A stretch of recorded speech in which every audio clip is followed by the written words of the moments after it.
Alright, this has been a long time coming, so I'm just gonna jump right into it. Here we go, guys. Welcome to my spoiler review of Jurassic World Fallen Kingdom. Now, the first thing I want to say going into this is how much of this movie did they show in the trailers? I couldn't believe it. After that first initial trailer that got released back in December, I actually made a point at saying that I was happy that they weren't showing that much in the promotion for this movie. Well, boy did they fix that. That being said, there was still a couple of surprises that I did genuinely enjoy while watching this, but I don't want to get too far ahead of myself. Now, at the beginning of this movie, I want to say that they did one of the best jobs out of any Jurassic Park film in honestly kicking the movie off with a bang. I mentioned this the first time I saw the opening out at the Jurassic Park 25th anniversary event, and I stand by it now after having seen the film itself 3 times. What's shown in this opening is some of the best directing and cinematography in the entire series. In fact, I'd go as far as saying that it honestly is the best opening out of all of the films for me. When the lightning flashes and the Tyrannosaurus head is revealed towering over the trees in the background, that stuff is literally word for word straight out of the main road attack scene from Michael Crichton's novel.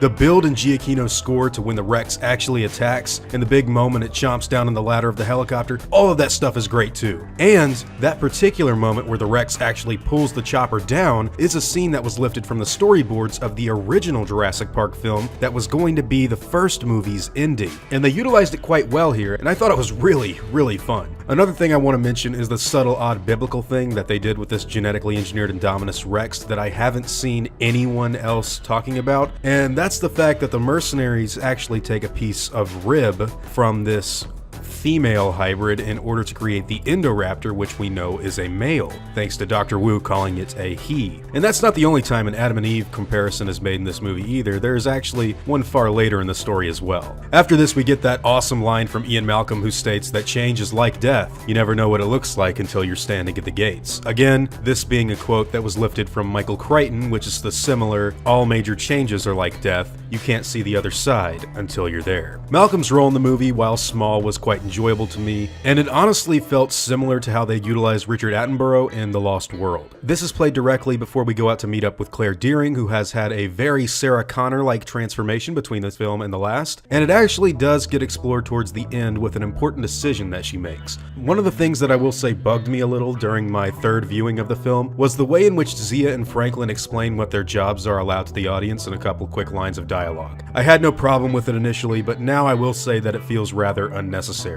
So Claire gets a phone call from none other than Benjamin Lockwood, who we learn about very soon. On the way over to his home, we actually get a gorgeous view of the architecture of the Lockwood Manor, and they give Claire a moment to exit the car and look up in awe at the kind of beautiful building that it is. This is important. If you haven't caught on to what the title of this film means just yet, or if you don't necessarily understand all of what has happened inside of the manor, I would highly suggest that you pay close attention to many of the scenes inside of this mansion, or castle, as it should properly be called, if you ever see the movie again, which unfortunately may not be soon because a lot of people have openly bashed this film and really given it a bad reputation in the past few weeks. That being said, pay attention to the way certain scenes are presented within these walls. And here we get to meet Eli Mills, who actually gives John Hammond a canon middle name, which is Alfred. John Alfred Hammond, again, was the character's name from the books, while John Parker Hammond was a name given to him in a deleted scene in The Lost World, and of course, Trespasser. Now, Alfred is the one that matters. So Benjamin Lockwood directly quotes dialogue from Hammond that was at the end of the second film in the series, in which he states that these creatures require our absence to survive and not our help. His goal is to take all of the animals and send them to an island he's deemed as the Sanctuary. This is a place where the animals can live free of any harm. Isla Sorna, for those that don't know, is dead. All the dinosaurs on the island that weren't shipped to Jurassic World were wiped out by a combination of causes, mainly the invasive species of the genetically hybridized Spinosaurus and other animals illegally cloned by InGen and Masrani in 1999. It is also volcanic. If you remember the way in which everyone gets off of the island in The Lost World, they used the operations building, which ran off of geothermal power. And guess where that comes from? It's here that we're also introduced to Maisie rather briefly, who will become a big part of the film later on. But all of this leads to Claire inviting Owen along for the journey, where they meet at a bar in a clear visual callback to Jurassic Park 3.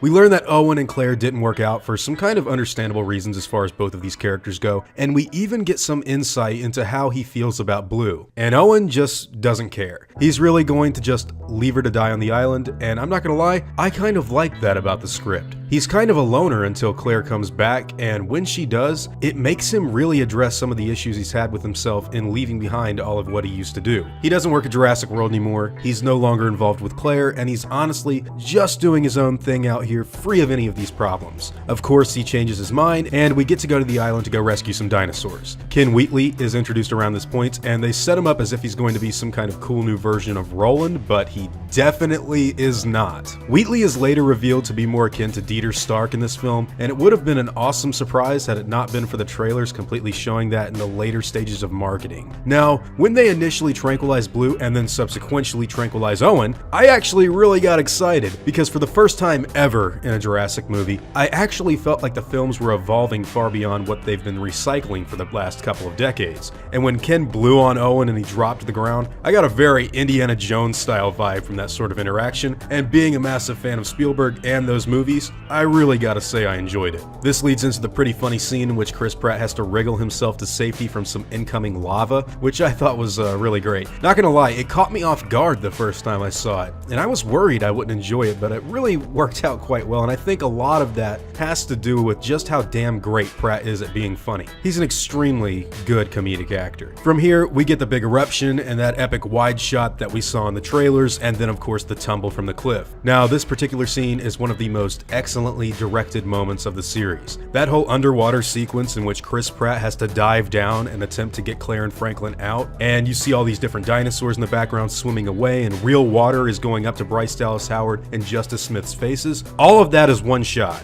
I don't know how they did it, I don't know how dangerous it was for the actors, but I do know it's absolutely amazing and one of the greatest action set pieces that I can pinpoint out of this series. I was very, very impressed by it. Next up is the awesome scenery of Wheatley organizing his men to load all of the dinosaurs on the ship, and you hear this epic score by Giacchino that has easily become one of my favorite Jurassic tracks of all time. It's called Raiders of the Lost Isla Nublar, and it is excellent. If you didn't guess that this movie was highly influenced by the Indiana Jones films, well, now you better have a decent clue. And it's also here in which we see Ken rip a tooth out of a stegosaur's mouth and put it along with all of the other teeth that he's been collecting during his trip. That particular animal cruelty bit really made me think back to the Lost World in which Dieter tased that little compy because, well, they're both mean-spirited guys. By the way, you can see a Parasaurolophus in the truck in the back while this is all happening too, which is pretty neat. Now, when everyone gets on the boat and all of the mercenaries turn around to look out at what's going on, we get a truly iconic moment for this series, and it is absolutely my favorite moment of this film. I'm talking about the extinction of the Brachiosaurus. And I am not going to lie, every time I saw the movie over in London, you could hear sobbing from many members of the audience. That moment when the Brachiosaur rears up on its legs like it did the first time you saw it in Jurassic Park right before it dies, oh, that was really heartbreaking, and it's honestly a fitting way to destroy the island. What better way to say goodbye than with the animal that greeted you there all those years ago? It's great, I love it, absolutely think it's incredible. After that, we get the blood transfusion scene in which Claire and Owen have to take the blood from the sleeping T-Rex in order to give Blue a second chance at life. And during this scene, the T-Rex actually wakes up and lets out a mighty roar that's really, really loud and even shakes Owen, who is still on the inside. Interestingly enough, I couldn't help but to think that the crew of the ship would have heard that while they were all doing their own thing. You know what? They really should have heard them after that T-Rex made that really loud noise. In fact, that doesn't make a lot of sense at all. That's really something that I think I can criticize. You know what? Yes, that really shouldn't be let go.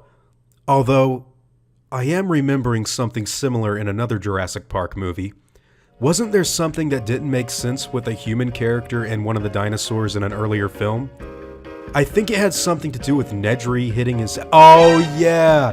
After Nedry gets spit in his eyes from the Dilophosaur, he hits his head and falls to the ground. After he gets up, he sits down on the inside of his Jeep, and suddenly the spitter reveals itself to somehow have already been on the inside. The Dilo couldn't have opened the door or anything, so how did it get in? Well, technically I could assume that the Dilophosaurus just jumped in and waited for Nedry after he fell, just like I could also assume that the guys in the boat didn't think much of the roaring because they just shut the door to the Tyrannosaur cage, and it was pretty loud and did in fact cause it to wake up. But you know what you get when you assume? You make an ass out of you and me. You know what? Sorry guys, I'll take care of this.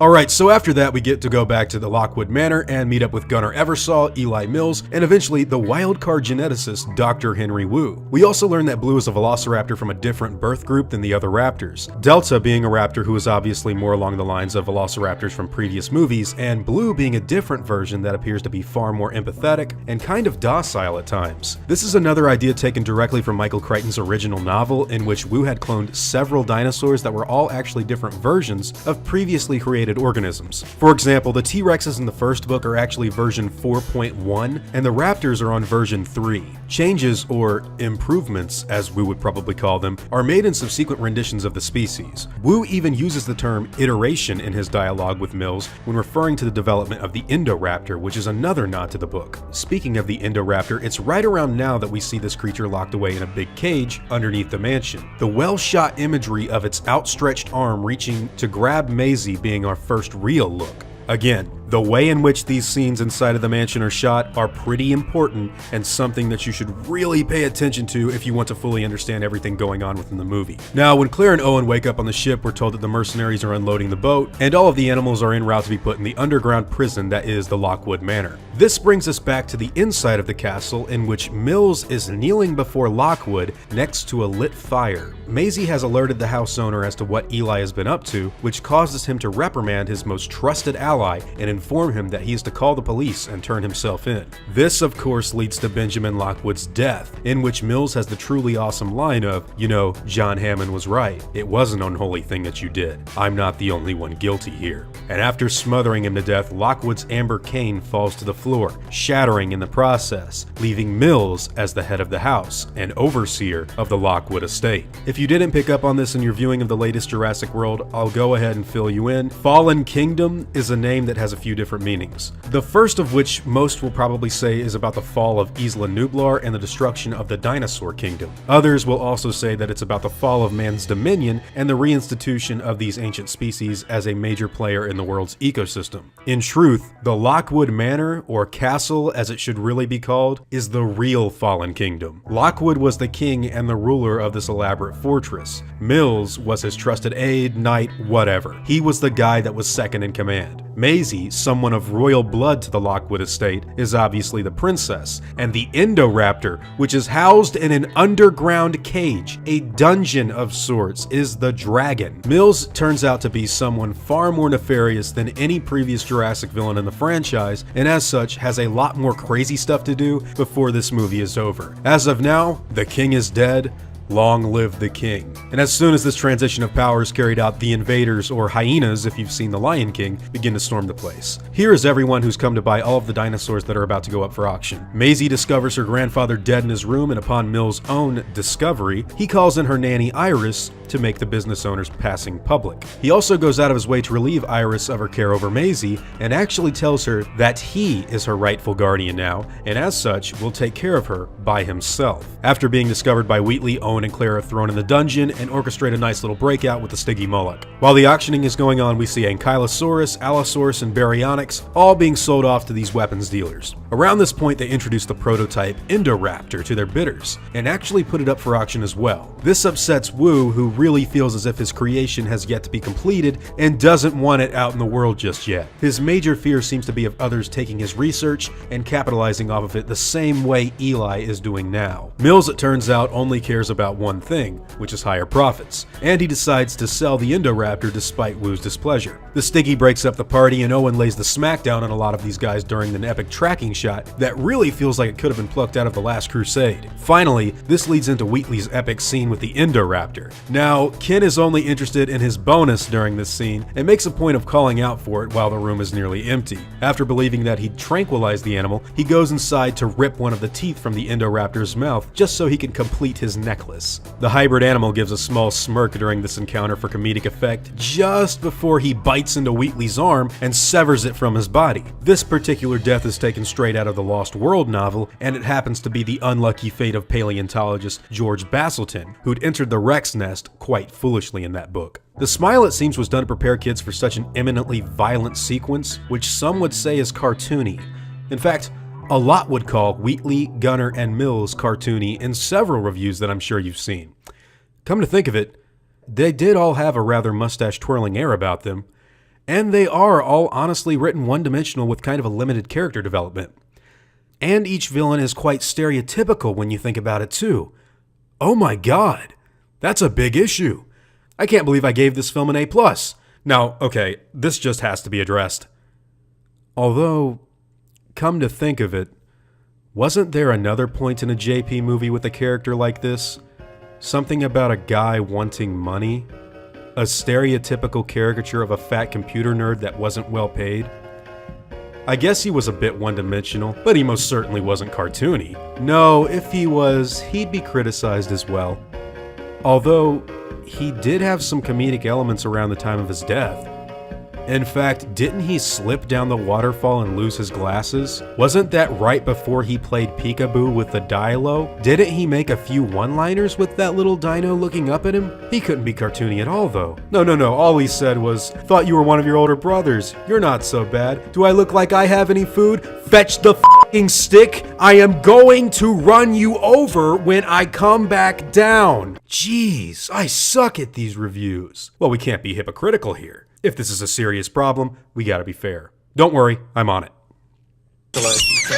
Anyways, so after Wheatley dies, we get to see Owen and Claire meet up with Maisie, and they go on a run throughout the mansion. After meeting up with Mills, he tells her what she really is, while also calling Owen and Claire the parents of the new world, another Adam and Eve parable. He wants Maisie to come with her in what is alluded to being a sort of prototype or proof of concept for further exploitation his company could have as well. This is cut short once the Indoraptor attacks and we get an epic chase of cat and mouse that is expertly well shot and really beautiful to look at. Some of my favorite moments of tension and terror in this series come from this stuff, especially the moment in which Claire is stabbed by the sickle claw of the beast. This all comes to a head when Blue jumps on the hybrid, causing it to fall to its death on the Triceratops skull, which was just plain badass. Now, after that, we get Franklin doing his tech stuff, making sure that he can man the controls until Owen, Claire, and Maisie make their way to the control room. Here, Claire has a pretty important decision to make in which she decides against the idea of freeing the dinosaurs. However, the clone princess rejects the idea of leaving all the animals to die and instead lets them live by pushing the button and releasing them into the world. Having Maisie push the button and cause the mainland escape of the dinosaurs was really a powerful move. It was one that made a lot of sense for her character, as she sees them as having the same right to exist as herself, the human clone. If Claire pushed the button, it just wouldn't have worked. And that being said, I'm starting to think about all of the negative feedback over this development in the screenplay. Some have called it quite sloppy to have this reveal and only go here with it. And you know, the only thing they did with this clone reveal was make Maisie unleash the animals onto the public, which means her character reveal only served the purpose of furthering the plot. My God. You know what? That could very well be critiqued. Someone could easily call that lazy writing. And yet, I'm remembering something from a movie I saw once a while back. It's a classic that had some sort of character reveal that was used in the last act of the film. Something sudden that didn't really serve any purpose other than to advance the story. What was it? Something about a little girl being a hacker, I think, and then being placed perfectly in front of a computer screen just so she could restart the park system that we just recently learned she had the ability to do. Alright, and now for the really cool stuff. Eli Mills' death. Now, at first you think it's the compies that are going to get him, and then they use the imagery of the Carno in front of the floodlights, which is a cool allusion to the novel, just before Rexy comes out of nowhere and rips him apart. The Carno comes in and rips his leg off, which falls to the ground, and all of the compies gather around it and start nibbling the severed limb. You gotta catch that, it's in the right-hand corner. Oh, and the T-Rex gives that mighty roar that we all saw in JP1. Ah, that was awesome. And then, Blue just leaves. She decides that it's best to live alone than caged with the humans. And we get the beginning of our large Jurassic World. What Crichton penned at the start of his novels has finally begun to take shape in the film universe. And the manifestation of what they talked about in that lunch scene from Jurassic Park is finally underway. Look, I'm making jokes here. Jurassic Park isn't a D. All of you guys should know that that movie is my favorite film of all time. If it wasn't, I likely wouldn't be doing this right now. I love that film and I know it's great, but I feel the same about Fallen Kingdom as well. I want to ask you all a quick question. Is it honest of a reviewer to critique something they take issue with in a sequel while turning a blind eye to the same sort of error that could easily be traced back to the original? When I finished my initial review of this film, I stated that I can't find a single thing wrong with this movie that wasn't already a shortcoming of Jurassic Park. My point is, I couldn't come on here and give Jurassic Park an A+ without giving Fallen Kingdom its due. The issues within that film can be traced back entirely to things that you could criticize within the first Jurassic Park, or honestly, any of the Indiana Jones movies. In fact, let's talk about those. Trevorrow has said that these new movies are supposed to be Amblin films. And let's compare Trevorrow's work with the writing of Jurassic World Fallen Kingdom to what Spielberg did with Indiana Jones and the Last Crusade. Characters like Franklin and Zia, you could honestly say that they're pretty similar to Marcus Brody and Sala in Last Crusade.